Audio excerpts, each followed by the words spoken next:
polishing your resume. Whether you have just graduated from college and are getting a resume together for a new job search, or you've been working at one job for years and are ready to start looking for a new job, having a great resume is crucial to getting your foot in the door at a new job. Most human resources personnel look at resumes for only a second or two before deciding whether or not that resume goes into the trash or whether the applicant will actually be considered for the job. So, the resume needs to make a great first impression. How the resume is put together is almost more important than how it's written. In the past, professional resume writers advised people to write their resumes following the templates that are available in word processing programs like Word or WordPerfect. But these days, experts recommend not following those templates. Some of the resume templates are considered outdated, and sometimes they contain info that really isn't relevant anymore to employers. For example, job seekers should drop the goals or mission portion of the resume. In the past, it was pretty common for job seekers to put a little short statement at the top of the resume indicating what their long-term employment goals are. These days, employers don't want to waste time reading a lot of text that doesn't detail your experience, education, or special skills. There are many writers and writing companies that specialize in creating professional resumes for job seekers, but often they charge a lot of money to create a personalized resume. It's easy to create a professional-looking resume yourself if you avoid making these common resume mistakes. Are you ready? Misspelled words and other typing errors. This is by far the most common mistake that people make on their resumes, if you can believe it, and the mistake that is the easiest to correct. Use spell check to catch any misspelled words. Ask a friend or relative to proofread the resume before you email it or send it to make sure that there are not other typing errors or misused words. Not being specific about your experience.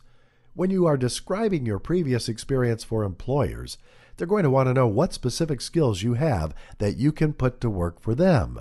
For example, if you worked in sales, you don't want to just put something like sold software over the phone. You should be very specific and say something like, in a 6-month period, I completed an in-depth analysis of our sales support system and implemented a new, more cost-effective system that saved the company $4,500 a year. I also sold $12,000 worth of software and retained my current clients while adding 8 new ones. If you were an employer, wouldn't you be more interested in the person who saved their company money and proved that they could sell software? Of course you would. So really go into every little detail about your accomplishments at your current job when you're dressing up your resume to get another job. Making your resume too generic. When you're preparing resumes to send out to potential employers, it's tempting to make your resume very generic so that you can send out the same resume to many employers, but this is always a mistake. Generically addressed resumes end up in the trash. Employers want to know why you want to work for them specifically.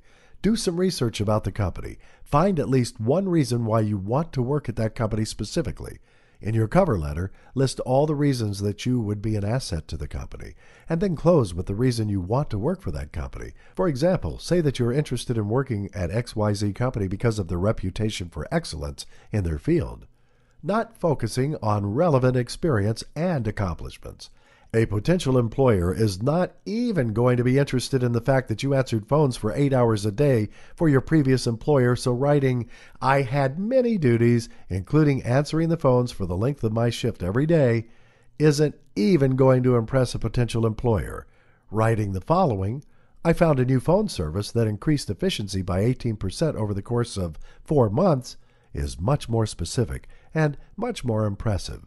Focus on the things that you accomplished, not just what you did to fill the time every day. Including too much information.